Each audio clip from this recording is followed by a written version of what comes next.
Hey ladies, happy Tuesday. Solitary Witch here, Mistress of Divorce. Tuesday, coincidentally, also represents the planet Mars. Mars is the planet of war and war strategy. So, today we're going to start the beginning of learning about war strategies. Now, when we say war strategies, first of all, we're not just talking about full on war, okay? Though these things do apply. But we have to look at our daily lives as there's always something to do with you're going to run into some sort of conflict or something, right? And so as women, we're not giving these, or I'll say we're not taught how to utilize these skills, right? We're natural strategists. We all are. We're always utilizing some sort of strategy for something, some sort of problem. It's a problem solving skill, right? So what I want to do is I'm referencing the book 33 Strategies of War by Robert Greene. He's also the author of the popular book, The 48 Laws of Power, right? And The Art of Seduction. I love this because I am naturally a strategist. I am naturally a war strategist. I just didn't know this until I started doing work on myself and I realized these things about myself.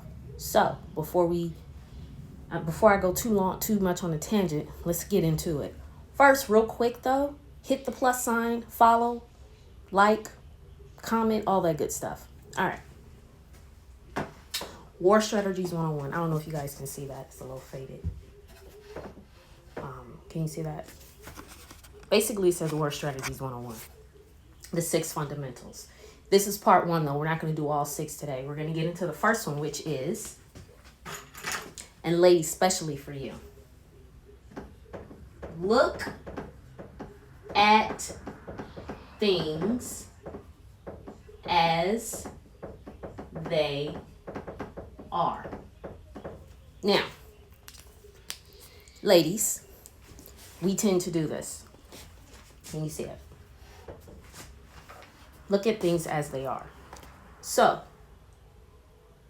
you have to look at things as they are, as they're presenting themselves to you. But as women, we tend to want to make things the way we want them to be instead of accepting them for what they are. So the first thing you have to do is when you find yourself in these situations of conflict or anything like that, the first thing you need to do is look at things as they are. What's in front of me? Who am I dealing with? What is the issue that has arisen? And what is it like? What is it right now in front of me at present? Not what I want it to be, but what is it? Right?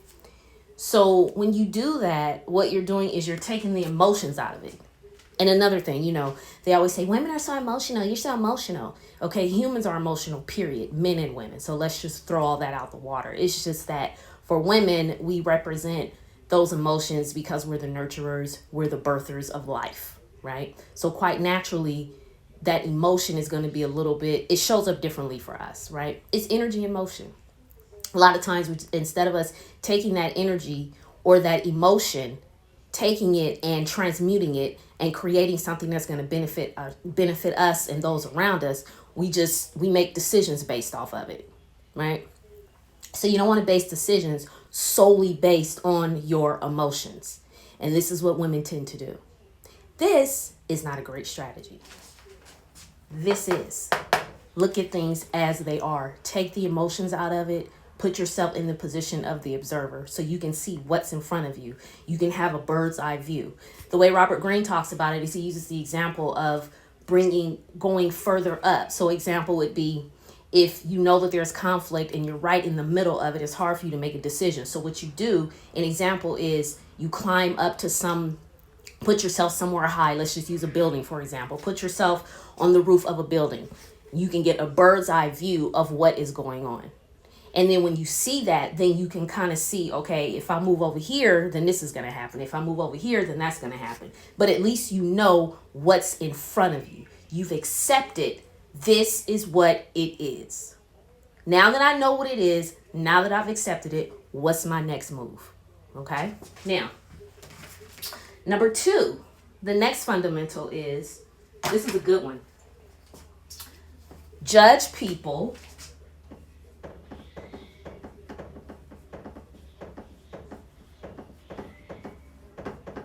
bear with me, y'all.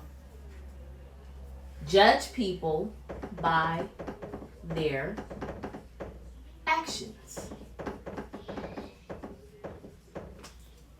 Another one for us ladies.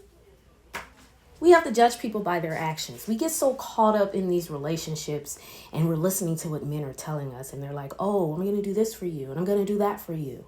Okay.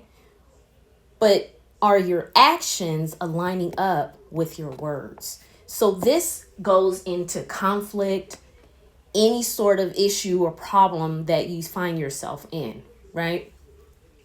So example, someone, you find yourself in this situation and you're reaching out to someone, or someone sees you in this situation and they're saying they're going to help you or going to do all these things for you. But you being the observer, you're like, well, let me see. Are their actions lining up with their words?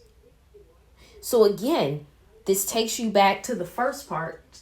Look at things as they are. Place yourself in the space of the observer. You observe the person's actions, and if their actions are lining up with all of the words and all of the lip service. However, this goes for you, because what we also have to remember is that not only are we in conflict with those and things outside of us, we're in conflict with ourselves. So look at us. We have to look at ourselves for where we are at that moment. Am I handling business? Am I doing the things that I set out to do? Or is it just lip service? So let me judge myself. Judge myself first. Where am I? I'm in this situation. I know I don't want to be in this situation. But what am I going to do to get myself out of this situation? That inner conflict with yourself. That's actually the first part. Even when you're dealing with these fundamentals, we can always look at things outside of ourselves, but the first conflict, the first war is in ourselves. So look at things as they are. That goes for you, and that goes for those outside of you. Judge people by their actions. That goes for you and those that are outside of you. Are you doing what you said you were going to do, or are you just talking? Number 3. I like this one. Depend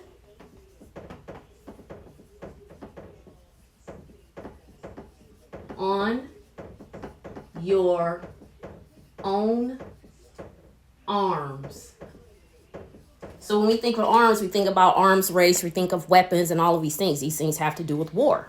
Depend on your own arms. Use your own judgment and your own intuition. Stop dismissing your intuition, especially when you find yourself in conflict.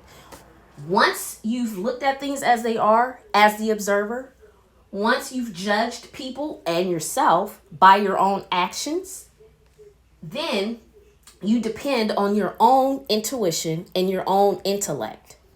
You depend on what's in you, that inner core of yourself. You don't dismiss your intuition. My grandmother used to always say, go with your first mind. And I tell my daughter this all the time. And she always says to me, Mom, I didn't go with my first mind. And this is why the situation ended up being the way that it is. And I said, see, I always tell you, go with your first mind. Go with your first mind. Depend on your own arms. Go with your first mind, ladies.